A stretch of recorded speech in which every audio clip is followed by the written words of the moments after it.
I would say the craziest thing that ever happened to me since I've been acting is every show that I've ever done, either sketch show, improv show, one-man show, monologue shows, all the live shows that I've ever done, I've always put John Cusack on every guest list that I've ever had for 4 years, just in case the stars align, and he happens to be walking by and it looks good.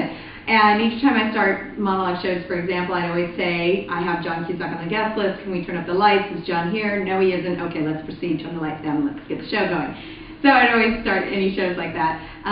So fast forward to, I've been doing this for years. I do a show on Valentine's Day in February, and I'm at a location which is right next door to the Improv on Melrose. And I go to the girl at the Improv door and tell her, please be sure to put John Cusack on the guest list, and she laughs at me as I walk away. I go and do the show, and behind the scenes, what I don't know while the show is going on is that John Cusack's manager or representative actually called the Improv because John Cusack truly wanted to see a show at the Improv that night. So the girl on the phone gave him the wrong time, told him the time a little bit earlier, so that he could see my show.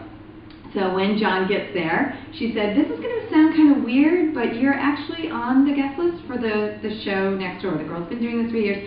And so they convinced him to come over, and he stood there, and unfortunately I had already done my monologue, but I came out at the end and did a bow and had a witty little quip he was able to see.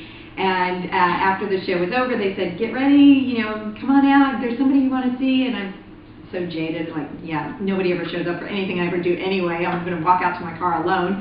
And I go out, and sure enough, there's John Cusack standing there against the wall. And I was like, oh my God. And he was so impressed that I had been doing this for so long that he invited me over to the Improv, and we sat and watched the show, he and all his friends and everything. And so he said, if I ever do another show, I should just contact him. He gave me information and everything. So.